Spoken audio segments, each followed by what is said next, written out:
All right, so I wanted to do a vlog, a simple vlog that I can do on a daily basis because, you know, pretty busy as it is with a kid, business, a dog, being a husband, father, son, brother, all the above.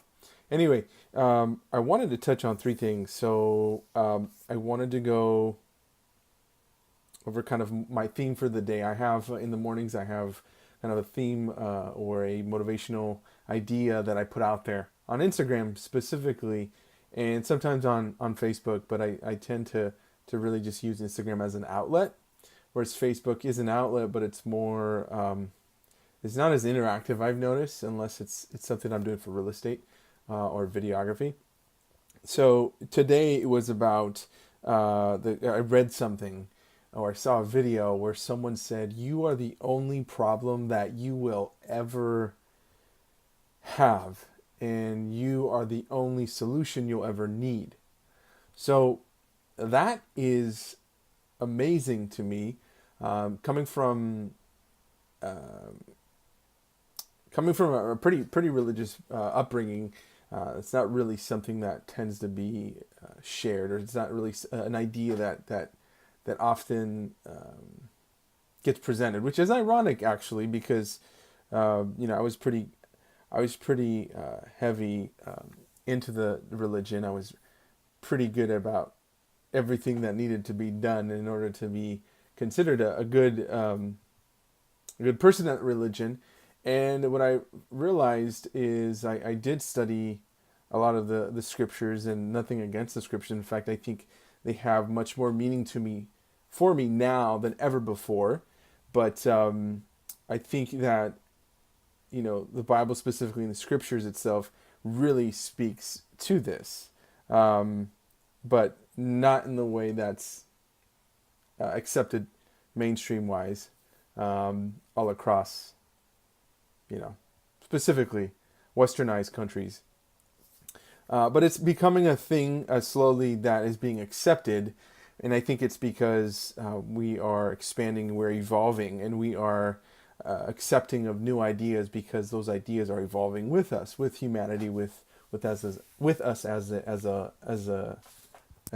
one organism. So yeah. Anyway, I took that with me today. I really liked it because a lot of times we can play the victim game.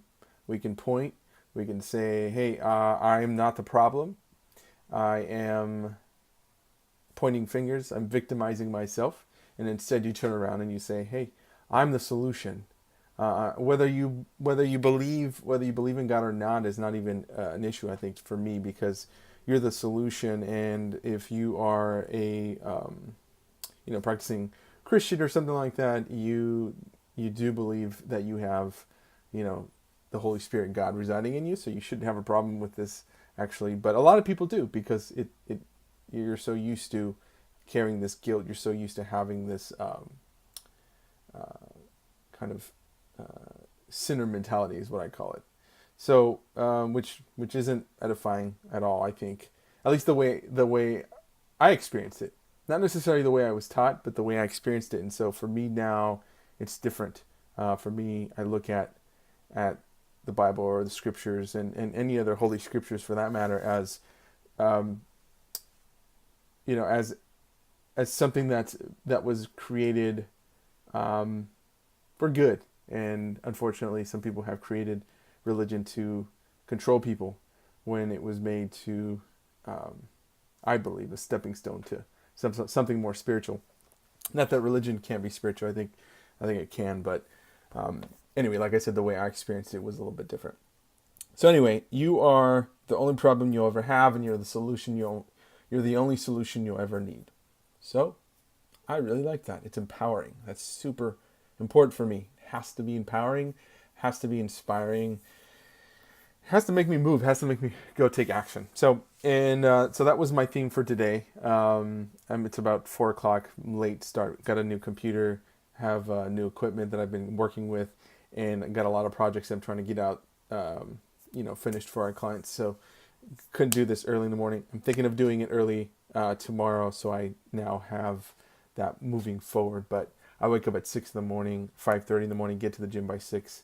So not a lot of time. Might be the best time though, because McKenna's still sleeping, my baby girl, and my wife's trying to recover from not sleeping too well throughout the night, and Milo's actually still out too, so might be a good time for me. Now, the second thing I wanted to talk about, that was my theme for the day, kind of the motivational, inspirational thing that I connected with, resonated with, and wanted to take with me throughout the rest of the day. Second thing was about videography. I wanted to really kind of talk about that. I don't claim to know everything, but I do get my hands dirty. I do a lot of work. I do film a lot. I've within 5 year span, 6-7 year span, I mean, literally thousands of videos. Not all of them are good. I mean, I started off pretty, just going out there and learning as I worked, learning as I filmed, learning as I grew. So still don't know everything. And any videographer that tells you that they know everything is probably not telling you the truth, because you're always learning, always evolving, always growing. And I hope this is recording audio, because sometimes it doesn't record my audio. Anyway, I've been playing with the GH5, Sony A7S II, and now potentially the Canon 1Dx. I love the Panasonic GH5 outdoors. When you have a lot of light, the slow-mo is amazing. I mean, that probably is the perfect camera for me, with one fault. It is poor in low light. Now, I wouldn't say poor. I take that back. It does a pretty good job, but you can't pump it up usually past 1600 ISO, which, when we shoot film homes, wine, just the wine cellar itself definitely needs to be pumped up. I don't like to use artificial light, because I just don't. I think it creates unrealistic shadows. So, a lot of people say, why don't you just use light? And anyway, so returning that, I returned the Sony A7S Mark II because it crops my slow-mo. I can't have cropped slow-mo. A lot of stuff that we shoot is wide. I love the wide look for a lot of things. Not everything, but for a lot of things. And right now I have a Canon 5D Mark III with the wide angle 1635. So I'm used to that. So if I can't do slow-mo at that,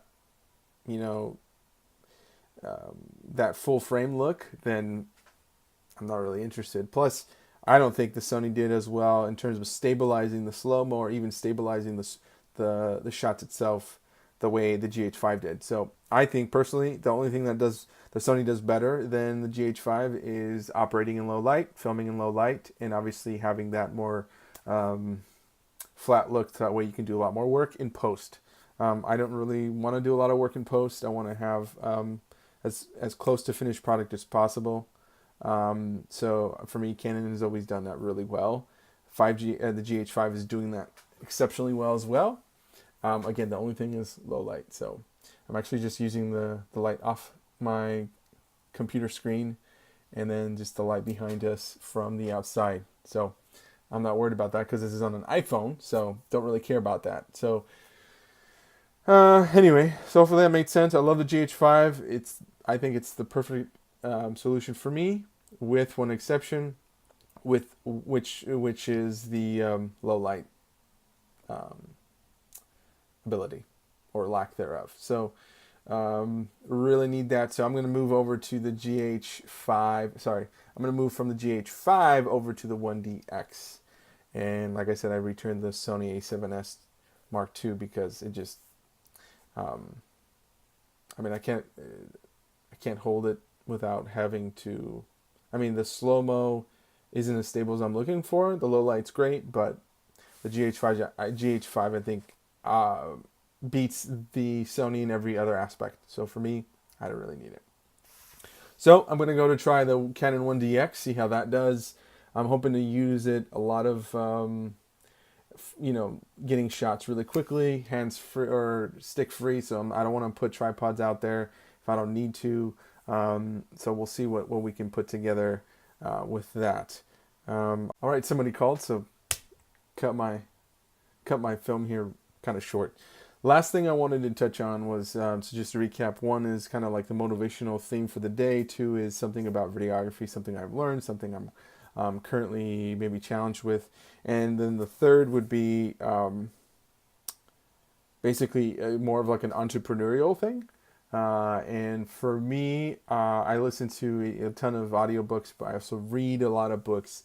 For me right now, I think reprogramming my brain right now has been super crucial. Very interesting to me because that's what has gotten me to where I am today. Had I not changed my thoughts, my mentality, my mindset, I wouldn't be here today. And that is thanks to a lot of books, spiritual books as well as metaphysical books, physics, those types of books that help you uh, grasp the concepts behind thinking, thoughts, law of attraction, that type of thing. That seems to be more of like the mainstream, most commonly known thing is law of attraction. But there's so many more things besides that. Let me move this call real quick. And anyway, so besides that, the other things I love to read are the other subjects I like to read are business books. Um, right now, obviously, videography and social media are really, like Gary Vee says, the current state of the internet, social media. So I listen to a lot of his podcasts, and one thing I took away from today's was that he was saying to do something really well. So choose one thing and do it really well. And a lot of times I would struggle with that concept because I'm like, I'm doing so many things. How can I do something really well? Choose one thing and do something really well. Well, he was doing some sort of consulting, and it really resonated with me because it was like, I get it. So I am doing one thing. It's multifaceted, but I'm doing one thing. And a lot of times I feel like I'm just like taking a video, producing it, there's three levels of production, well, three stages generally: pre-production, production, post-production. Pre-production being everything before actually filming, production being filming, and post-production being everything after filming, like editing. So, for me, it's just like very boom, boom, boom, and then with a lot of storyboarding ideas. If there's the budget, sometimes there's not. So the client just wants something very straightforward, which we don't, because of the budget, we can't allocate the manpower to spend on coming up with a concept. So we do something pretty quickly. But when I do have the budget and I'm able to spend the manpower in my time to create a story, I love that.